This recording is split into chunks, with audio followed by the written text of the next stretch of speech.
mtima wa mbuye wako ukukonda iwe ndiye wakuona wopirira mtima wa mbuye wako ukukonda iwe ndiye wakuona.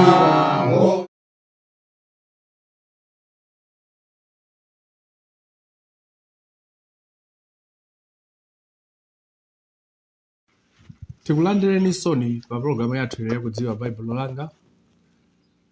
Monga mwa nthawi zonse muliso ndine m'bale wanu Vinjelo Gondwe. Pamene tikupitiriza pa programu yathu ya kudziwa Baibulo langa, pamene tikhabe tikupitiriza kuphunzira kuchokera buku limene la Numeri. Programu ya mbuyoyi yathayi tinaphunzira kuchokera buku la Numeri chapter 20 verse yake ya 1 mpaka verse yake ya 13. Pamene tinaona imfa ya Miriamu, komanso tinaonapo zokhudza kuchimwa kwa Mose komanso Aloni, amene Mulungu anawuza kuti akangolankhula ndi thanthwe, koma iwowa anakamenya.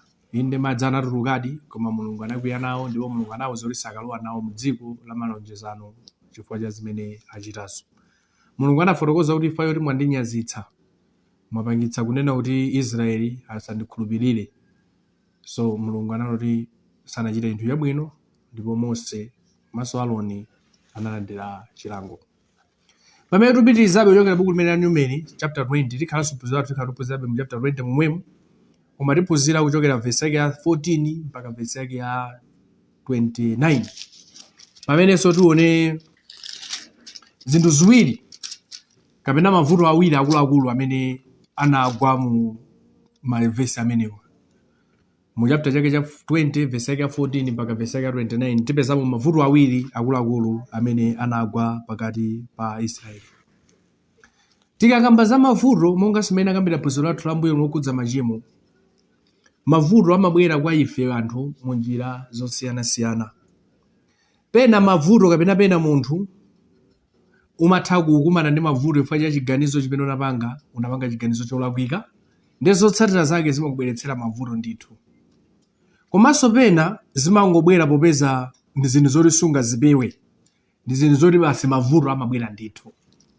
Ndiye tikakamba za mavuto amabwera mu njira ziwiri, chifukwa cha chiganizo changa sinapange chabwino, kapena chiganizo chanu simunapange chabwino, kapena zinthu zonoti zonse unayesetsa kuchita bwino mbali yako, koma popeza tikukhala mu dziko mavuto amatha kutipeza ndithu. Komabe ngakhale mavuto amatipeza, timayenera kukumana nawo, ndipo tisayiwale kuti Mulungu alipo.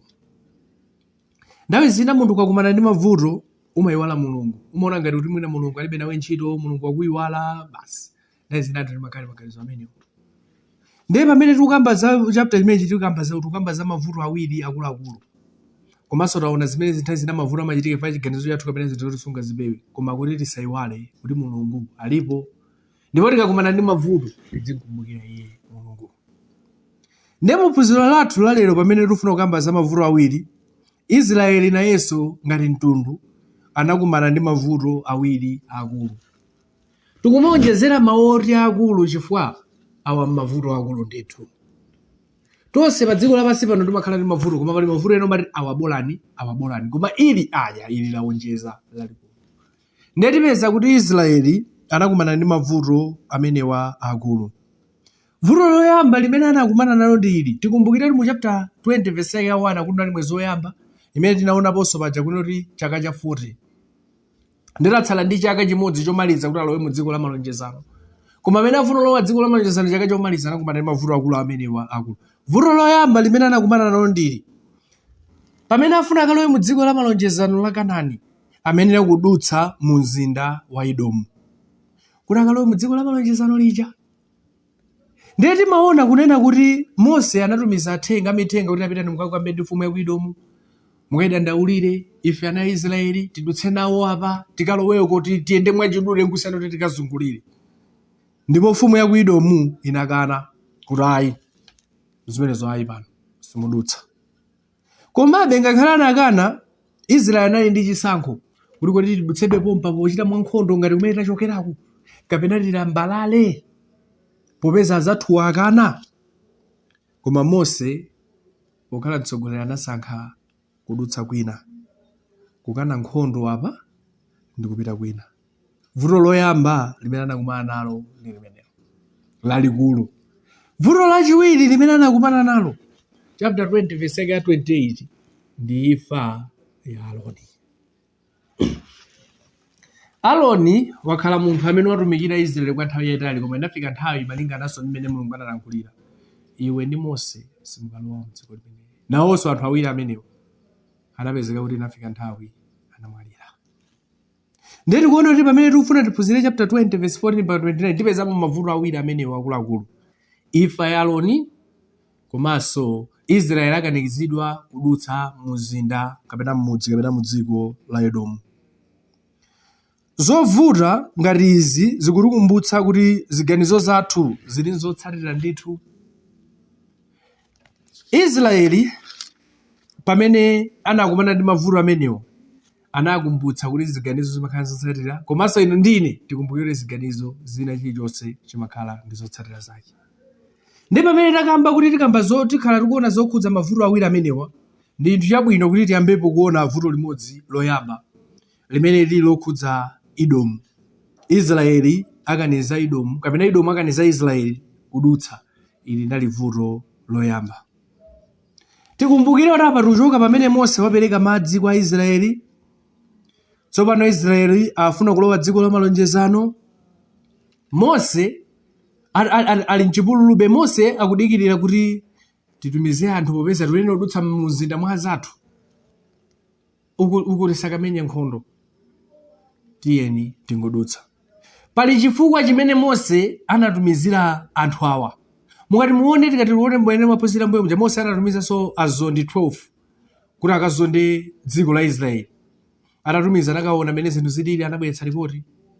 Koma ngakhale amakazonda samakapempha kuti tidzalowa nalo, koma mati tikaone kufoka kwawo, tikaone ulimba kwawo kuti tikamenye nawo nkhondo.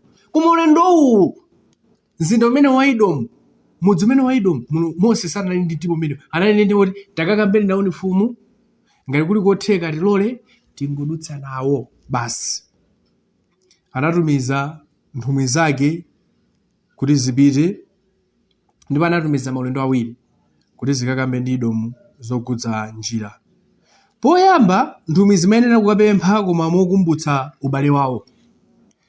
Chapter 20 verse 14 anawuza kuti akayankhule motere: pamene Mose anatumiza mithenga ochokera ku Kadeshi kumuka ku mfumu ya Edomu ndi kuti, atero m'bale wanu Israeli mudziwa zowawa zonse zinatigwera. Akuti Mose akutumiza nthumwi kapena mithenga kuti mungamakapita ku Edomu njo kakambe kuti akunena izi ndi m'bale wanu Israeli. Komanso wayankhula maonena kuti mudziwa zowawa zonse zinatigwera. Ndikuti Mose akapeza anthu amene akudziwa kuti Israeli wakumana zovuta, komanso akapeza anthu amene ali abale ake. Ndi n'chifukwa Mose anaona kuti si chinthu chabwino kuti timenye nkhondo apo, koma tikapemphe kuti tingodutsa nawo. Mose anapita ndi nzeru zimenezo. Koma ngakhale zinali choncho, anapitizabe verse 15 akuti kuti makolo athu anatsikira kunka ku Egypt, ndipo tinakakhala ku Egypt masiku ambiri, ndipo Aigupto anachitira zoyipa ife ndi makolo athu. So Mose akuti takakumbutseni zinthu izi, akumbukire zimene zinatichitikira ife. Tinapita ku Egypt, tinatere, atikumbukire, koma akumbukirenso kuti ndife abale awo. Pa verse 17, tipitetu pakati pa dziko lanu, sitidzapita pamunda kapena munda wampesa, sitidzamwa madzi a m'zitsime, tidzatsata msewu wachifumu, sitidzapatukira ku lamanja kapena kulamanzere mpaka titatuluka malire anu. So akunena kuti mutilola tingodutsa mu njira yachifumu, sititembenukira uku, komanso ngati ali madzi anu sitidzamwa nkomwe. Tikumbukire kuti uchokera kumene amadandaula za madzi, koma pakupereka lonjezo lonena kuti sitidzamwa madzi. Tikumbukire chapter 20 verse 1 mpaka 13 amadandaula za madzi pamene Mose wachimwira, koma Mose akunena kuti olo madzi anu zitsime zathu kapena munda mwanu sitidzalowamo nkomwe. tikangodutsa. Zikusonyeza ndithu kuti Israeli wanaphunzirapo. Kusonyeza kuti Israeli akusintha kaganizidwe. Komanso Israeli akukumbukira kuti awa ndi abale athu. Ndena mwina sitimadziwa kuti ubale wa Edomu ndi Israeli unalotani. Tikaona buku la Genesis chapter 25 verse 39 mpaka verse 34 timapeza kuti Edomu anachokera kwa Esau. Ambiri tikukumbukira nkhani ya Esau. Ndipo Israeli anachokera kwa Yakobo. Ndiye tikuona kuti Esau ndi Yakobo wamkulu ndi wang'ono ndi amene mitundu ya Edomu ndi Israeli anachokera. Ndiye chifukwa Israeli akuti kuti ndinu abale athu. Mukumbukira chifukwa ife sifuna kumenyana nkhondo tingodutsamo mwaulere tiloleni tidutse. Ndi zimene Israeli akupempha. Komanso akufuna kukumbukitsa ndithu kuti ife abale anu takumana ndi zovuta, tili mu mavuto ambiri. Ndiye tikuona ndiponso tikakumbukira bwino tikumbukire chinthu ichi. Pakati pa Esau ndi Yakobo wina anagulitsa ukulu wake chifukwa cha chakudya, komanso wina analenga mdalitso wanzake. Ndiye pamene tikuwaona anthu ataonenso kuti ndi pachibale koma ali pa udani. Mukumbukire nkhani ya Esau ndi Yakobo. Timazipeza buku la Genesis chapter 27 komanso Genesis chapter 25 za anthu amenewa, wina akugulitsa ukulu komanso wina akutenga mdalitso wanzake. Komabe ngakhale zinali chonchi, Edomu anakana kuti ayi sudutsa. Pa verse yake 18 akunena kuti koma Edomu ananena naye, usapitire pakati pa ine kuti ndidzatuluke kukumana nawe ndi lupanga. Ndi Edomu akufumu ija kupereka uthenga kwa mithenga aja kuti mukawuze kuti pano ayi pano palibe zodutsa pano. Mukangotero ndituluka ndili pa lupanga. Nimenya nanu nkhondo mukangofuna kudutsa pano. Ndi amithenga ananyamuka kupita kukapereka uthenga. Kuti atapitako rupa pumalo kuja koma zimene zona sindizo. Tione pa verse 19. Ndipo ana a Israeli ananena naye, tidzatsatira nsewu ndipo tikakamwa madzi ako ine ndi zoweta zanga pamenepo ndidzapatsa mtengo wake. Sindifuna kanthu kena koma kungopitamo mwa njira. Ndanapereka uthenga, ndanaperekanso uthenga kuti tiloleni ife abale anu tingodutsa, ngati tidzamwe madzi anu tidzalipira, sitidzamanga china chilichonse. Kachiwiri akutumizanso amithenga. Koyamba akana, kachiwiri akutumiza kuti tiloleni chonde tingodutsa nawo apa basi, sitifuna zambiri. Akuyankhula mawu amenewo. Anayiwala za ubale wawo. Mwina chimene amakumbukira ndi udani umene unalipo pakati pa Esau ndi Yakobo basi. Awaso akunena kuti Edomu awa ochokera ku Esau akunena kuti pano simudutsa. Pa verse 20, koma anati usapitirepo, ndipo Edomu anatulukira kukumana naye ndi anthu ambiri ndi dzanja lamphamvu. Ndi Edomu anati pano simudutsa ndithu. Ndipo Edomu anakungana kuti awa sadutsa pano. Sitilola izizi sizichitika. Now, Mose ataona izi anachita izi pa verse 21. Potero Edomu anakana kulola Israeli kupita pa malire ake, chifukwa chache Israeli anampatukira. Ndi Mose anangozezera kuti basi apa sizitheka, tapempha kawiri zakanika, alilede kumenya nafe nkhondo, tiye tingolambalalani basi. Tiye tivomekeze. Awa timapempha ngati abale athu. Tinakatha kulowa ndi force mwa nkhondo, koma wanda abale athu. Koma ina akulona pano simudutsa. Mwina akukumbukira beza kale kuti ndife pachibale koma ubale wanu ndi wa ife sule bwino. Zimene soti mazoona mene masiku ano anthu ena mtundu pachibale salankhula nefa milandu yakalekale ya makolo. Basi awa ndadani mpaka lero zinakhazikika mwayo.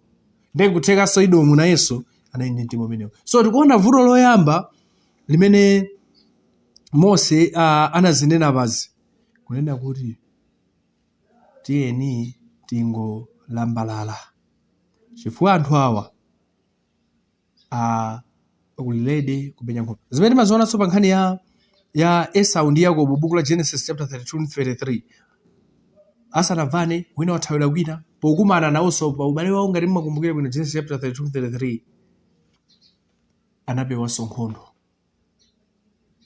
Abaso tikuona kuti anano tenti pasakhale nkhondo. Uyu ali ndi anthu ake, tenti ngopewa nani basi. Wina kulowera uku, wina kulowera. Ndi chovuto choyamba chimene anachipeza chimenecho. Edomu akukaniza m'bale wake Israeli kuti adutsepo. Watopa Israeli wayenda mulendo zaka zambiri koma m'bale wake wakanizidwa. Chovuta chachiwiri kapena vuto lachiwiri lalikulu linaliri imfa ya Aloni. Imfa ya Aloni. Atachoka ku Kadeshi kuja, Israeli anafika pa phiri la Hori, mama kati kuna buku la Numeri chapter 20 verse 22 ndipo anayenda ulendo kuchokera ku Kadeshi ndi ana Israeli ndi okhamu lonse anadza ku phiri la Hori. Inafika nthawi imene Israeli yonse anayenda kuchoka pa Kadeshi anakafika pa phiri la Hori. Ukwapewa alambalala akafika kwina. Ndipo verse yake ya 24 Mulungu akunena izi, tena pa verse 24. Aloni adzayitanidwa kunka kwa anthu a mtundu wake pakuti sadzalowa dziko limene ndampatsa ana a Israeli popeza munapikisana ndi mawu anga ku madzi a Meriba. Madzi a Meriba awatchula pa tikuzoonanso pa chapter 20 verse yake ya 13 pamene akambanso za madzi a Meriba pamene Aloni ndi Moses anamenya thanthwe moyankhula ndi thanthwe. Ndi Mulungu akunena kuti yafika nthawi imene tsopano chovuta chachiwiri chikugwereni. Moses Aloni ayitanidwa pakati pa anthu ake. Akatayitanidwa tanthauza kuti afa ayikidwa m'manda pakati pa anthu ake. Timaziona masiku ano mwina anthu amati ine ndikayikidwe ndi anthu aku athu ine. Ndapata anthu aku athu tinayika apa, anthu osali apa tinayika apa. Ndi Mulungu sakunena kuti Aloni yafika nthawi yoti ndimuyitane akakhale ndi anthu ake. Yafika nthawi yoti pa zimene munachita zija ndinanena kuti simukalowa zija. Aloni tsopano akuchokapo. Koma Aloni asanafe, Mulungu anauza Mose kuti achotse zovala zake chapter 20 verse 26. Pa verse 26 akunena kuti nuvule Aloni zovala zake, mumveke Elieza mwana wake, ndipo Aloni adzayitanidwa kunka kwa anthu a mtundu wake nadzafa komweko. Ndi Mulungu akuti popeza Aloni yafika nthawi yoti amwalire, chovuta chachiwiri chikugwerani, koma muvuleni zovala zake pokhala iye wansembe. Mutenge zovala zake muveke mwana wake ndi amene apitirize ntchito imeneyo. Mose anachita chani? Mose, Aloni komanso Elieza atafika pamaso pa Israeli ndipo anachita zimene. Pa verse 27 akunena kuti pamenepo Mose anachita monga analamulira Yehova ndipo anakwera phiri la Hori pamaso pa khamu lonse. Akuti zonsezi zimachitika pamaso pa khamu lonse. Mose anachita zimene Mulungu anamuwuza. Anakhati pa Meriba pajasa anachita zimene Mulungu anawuza. Mose anakhala ndi moyo. Koma apa Mose ndikuti waphunzira kuti ndikapandopanga zimene Mulungu anandiwuza pali vuto. Ndapa Mose akuti anachitadi zimene Mulungu anamuwuza. Anavula Aloni pa verse 28. Ndipo Mose anavula Aloni zovala zake nanena Elieza mwana wake naveka Elieza mwana wake ndipo Aloni anafa pomwepo pamwamba pa phiri. Pamenepo Mose ndi Elieza anatsika phirimo. Atavulidwa zovala patsa Elieza mwana wa Mose mwana wa Aloni anamwalira. Ndipo Mose ndi Elieza tsopano anatsika kubwera ku phiri. Pa verse 29 pamenepo khamu lonse linaona kuti Aloni adamwalira. Analira Aloni masiku 30 ndiyo mbumba yonse ya Israeli. Ndeti tikupeza ano tsopano kuti Aloni wamwaliranso. Israeli kudandaula inamulira Aloni kwa masiku 30. Ndeti tikuona kuti zazikulu ziwiri zovuta zagwa pakati pa Israeli. Edomu wakana upereka njira, Israeli walambalala. Aloni wamwalira, Israeli yese waona, Israeli yamulira, mwana wake walowa malo aliyese akuona. Izi ndi zazikulu ziwiri zovuta zimene zinagwera Israeli. Koma pali maphunziro ambiri amene ali chinthu chofunikira kwambiri kwa ife tiphunzirepo. Phunziro loyamba limene ifeyo tiyenera kuliphunzirapo ndilonena kuti pali nthawi zina mavuto umayenera kuwathawa. Pali nthawi zina imene mavuto munthu umene wathawa. Izi tuzitenga pati. Tikumbukire Israeli atapempha njira kwa Edomu kuti adutse nawo. Edomu atakana. Israeli anali ndi mwayi omenya nawo nkhondo ngati umene achokera. Koma Israeli anachita cha analambalala. Inu ndine lero ngati akhristu ife ngati anthu tizindikire pali nthawi imene timenera kuthawa mavuto. Umayenera kuzindikira kuti koma izizi nzosayenerera izi. Izi ndikapitiriza zindibweretsera mavuto izi. Nde nditani? Uzitha kuthawa. Buku la Chipangano chatsopano chimatilimbikitsa kuti ifeyo ngati akhristu tizitha kuthawa mavuto. Ndi apa tikuona si nthawi zonse imene munthu umati ine ndine olimba ine. Ayi. Munthu uzitha kudziwa kuti apa zindipezesa mavuto ndichokepo. Ndi chofunikira munthu kuthawa mavuto. Chachiwiri, kusintha kwa zinthu kukachitika poyera sipakhala mavuto ambiri. Kusintha kwa zinthu kukachitika poyera sipakhala mavuto. Taona mmene anasinthira Aaroni ndi Elieza. Apa mukati muonesesa ananena kuti khamu lonse la Israeli linaona linalilipo pa phiri. Linaona kuti Mose watenga zovala akuveka kwa uyu, udindo wachoka kwa Aaroni wapita kwa Elieza mwana wake. Israeli yense akuona. Zinthu zikamachitika kapena kusintha kwa zinthu kwa pagulu kumakhala kwabwino. Zinthu zikamachitika poonekera zimakhala zabwino. Timaona mu mpingo masiku ano. Pali zinthu zina zimene zimayendetsedwa mwina pa mpingo zimene anthu sadzoti zikuyenda bwanji amangova. Mwina lochopereka kumene cha pa mpingo. Makuvana chaka chino tinapereka 200 ya 2000 ndi pano pamene yatsala ndi 23000 zinazo zagwira ntchito. Anthu zagwira ntchito bwanji zaenda bwanji. Koma zikafotokozeredwa momveka aliyense amaziona zimachepetsa mafunso. Chinanso phunziro limene tingaphunzirepo ndili. Nthawi zina mavuto ndi abwino amakuthandiza kuti usinthe kaganizidwe. Nthawi zina mavuto ndi abwino amakuthandiza kuti usinthe kaganizidwe. Israeli tangoganiza ndi pamene amapempha njira. Ananena kuti ngati ali madzi chakudya sitidzadya, ngati tidzadya tidzalipira. Taganiza ni Israeli akufika pone kuti tilipira madzi, tilipira chakudya. Pamene mu chapter chomwecho verse 1 mpaka 13 tikupeza kuti Israeli anaukira, Mose anachimwa, Aaroni anachimwa chifukwa cha madzi. Apa kuti ngationa zitsime za madzi kationa tingodutsa sitigwiramo. Chachititsa ni cha mavuto. Mavuto amene akumana nawo.